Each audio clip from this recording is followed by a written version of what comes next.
Hello gamers, and welcome back to the Warframe Iron Man Dojo Chronicles, the show where I farm up resources for our Warframe Iron Man's dojo, and I answer any of your questions that you have for me. Our current target is going to be the Hema, in which we need to farm mutagen samples. Last week we ended with 392 mutagen samples, and this week we're starting with 420. Wow. We'll be farming Terrarim on Deimos, which is a survival, and without further ado, let's get into it. Alright, now before I answer some of the questions that were left for me, I just wanted to go over the loadout real quick. So, we're still running Necros. We're gonna run Necros until this is over. He's just so easy. Put on that 3, it just does the job for you. I love him for that. Even if I don't love him because he sucks cock. You know, it is what it is. We got our arsenal upgraded, and that's a big boon. We get to use the Torrid now, and I'm sure you could see it's devastating everything in its line of sight. It's just that weapon. I'm so happy to have it. We're rocking the Furus as our secondary right now, and the Glaive. I use the Glaive just to kill the Acolytes. The Torrid works, but if they have any sort of like shenanigans, one of their abilities popped, we can kill ourselves with it very easily, because I'm on low cortisol gaming right now. I'm just trying to sit here and farm out. I'm not trying to sweat it. So, yeah, that's that. One notable thing that I could improve on the loadout is to put on the Ripkas with Amalgam, what is it, like True Steel, just to increase our gore chance. That would help us loot things better, but I kind of forgot. Also, I brewed up a Chesakubro. I don't have a name for it. I'll do a community post for that, because I love having y'all name my pets. Except I kind of forgot that you can't stack the Chesakubro with Necros' Desecrate. Now, if we're running, like, Amalgam Ripkas and we're goring a lot of things and there's a bunch of corpses, it wouldn't be too bad, considering that there's a limit to how many Desecrates you can pull in a second. Chesakubro would, like, add on to, like, maybe 4 every second or something, but I know the Chesakubro's loot ability goes on cooldown. But, you know, now that I know that it doesn't stack, I'm not so bent about it. I think we're just rocking our Panzer Vulpaphyla with Resourceful Retriever, and honestly, that was good enough. I ain't too worried about it. But yeah, this is probably going to be the loadout till the end of time, once we complete the Hema. So, yeah. But I just wanted to include it, because, you know, those who know. Oh, but also, there's the extractors. Yeah, y'all told me that I should be building those distilling extractors and doing those every week, and I said, if you remember, that I probably wouldn't remember. You'll never guess what happened. That's right. I forgot. It's going now. I have it pulling some mutagen samples from Deimos, but that is not going to go to the tally at the end of this video. Anyway, that's our arsenal. We're going to move on to y'all's questions. Our first question is going to be, is this your main account, or do you have another main that you do double the farm? Or do you just spend plat to get all the stuff on the other account? So this Iron Man account, given the amount of time that I put into it, you would think would be my main account, but that's not the case. It's actually my alt account. The reason for that is because my main account is already at the end game. I'm Master Rank 35, or LR5, whatever you want to call it, which, you know, we're not done.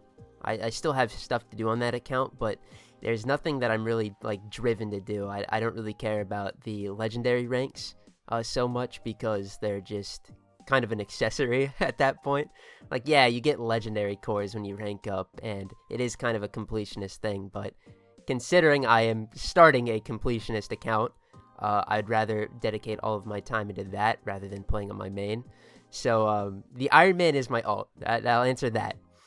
The secondary question is, do I farm my main, or do I just spend platinum to get all this stuff? I just, I wail out, bro.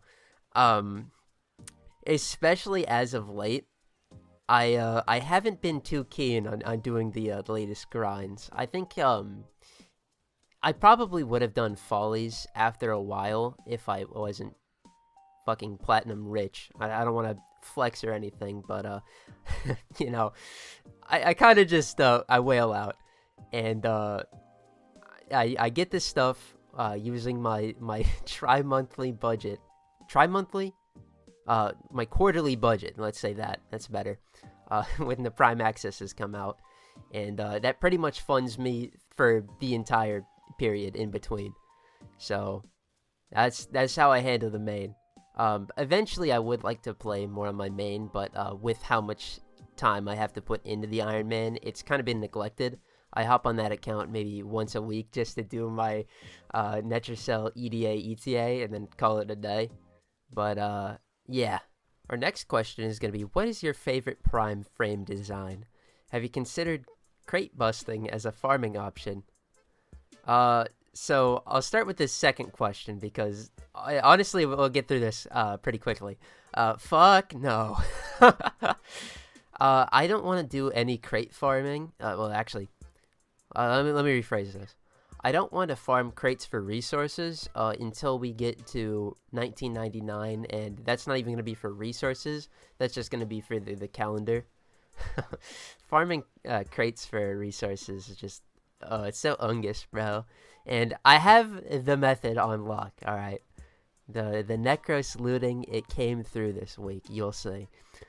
Other than that, though, the only other crate farming we'll do is farming rare resource caches on the Void, just so we can form a farm. I fucking love doing that. Oh, it's been a while, but one of my favorite things to do when I'm bored. But now on to your second question, and your primary one, actually. What is your favorite Prime frame design? I have to admit, this was a lot harder than I thought it'd be. I didn't end up narrowing it down, but it's like choosing between your children. All right, pick a favorite. It's tough, because I really do like the Prime designs, because they're Orchid, and that's gas. But I'll give two honorable mentions first. The first one is Vauban. I really like Vauban's Prime design. It's really good. No notes here. I think it's really good. And then the second one is Mesa. I love Mesa, one of my favorite characters, and her Prime design is really good. But I couldn't say it was my favorite because I use the Grok skin. It's a Tenogen one, makes it more Grenier. That with Prime detailing is peak. So I actually don't end up using the Prime on Mesa. And I kind of like her default better than the Prime, too. So I couldn't say it was my favorite. But if I had to pick a favorite Prime frame design, it would definitely have to go to Loki. I just love how it's quite simple. It adds on to the base Loki with, slight accents. The hammerhead bit drooping down and the elbows getting longer. And, the gilding stuff. I really like his Prime a lot, and I think it encapsulates, what Primes really were back in that time, where they were kind of just the default Warframe with a little bit of extra gold, and I fuck with it heavy. This is one of my favorite. Our next question is going to be, in terms of unlocks, what was the most impactful unlock for the account? And then secondary, how many pet sons/daughters you had growing up? Now, in terms of the most impactful unlock for the account, that's tough. Spitballing an answer, I would just say our glaives, both of the Zorus and the Glaive Prime. It sounds kind of funny, but you have to remember that we got the Glaive Prime, I think it was episode 20, and even before then, we got the Zorus on episode 10 or 11. And think about how long we've used both those weapons, the Glaive Prime and the Zorus. We're on episode 70 upcoming, and I'm still using them. I'm using the Glaive right now. So those have lasted such a long time. But if I had to say the most impactful unlock, because technically those aren't like an unlock, they were just... the Zorus is, but the Glaive Prime we just made. I would probably say Cetus, and I know that's going to be like, what? But hear me out. From the moment we got Cetus, we got the Augur mods. Those were really good early on for extra stats where we needed them, as well as shield gating shenanigans. But time and time again, because Aya farming is ass, and for whatever reason, I mean statistically, the math just adds up. Cetus has been the GOAT. It's a go-to to farm Aya. So, from unlocking it, which we got really early on as well, episode 2, we got are everything's sorted out. I mean, Cetus is the reason we have 200 Forma on the account. We have Augur mods. We'll be crafting a Zaw pretty soon for Exodia Contagion stuff, so Profit Taker farming isn't so ass. What else? There's the Quills, Eidolon farming, Eidolon Arcanes, because we got those from Eidolons themselves instead of cheating. All of the waybounds are because of the Plains of Eidolon. Like, Cetus is so goated, and I don't know. To downplay Cetus is to lie to oneself, you know. And some philosophical stuff right there, but probably Cetus in actuality. But if I get to choose, you know, I would say the Zors, because I love glaives. But to answer your secondary question on how many pet sons/daughters you had, I'm gonna assume you're talking about my rat son specifically, with sons or daughters, because, you know, this is my rat son, my boy. He's actually the first and probably only rat I'll ever have, because the way I got him, it wasn't like, oh, go to the store, get a pet rat. No. We had wild roof rats. They had a nest in one of our sheds, and all of the babies fell out onto the floor, and my dog went on a rampage, kind of mauled a lot of them when they're pinkies. Kind of graphic, but he missed one, and my mom found them, and I saw that little rat man, and I was like, nah, that's my boy. And I bottle fed him, or syringe fed him actually, and then, you know, from there he's just been with me every day, in my shirt, on my shoulder. Yeah, he's very special to me, and in the inevitable case where he passes on when he gets older, please stay with me, buddy.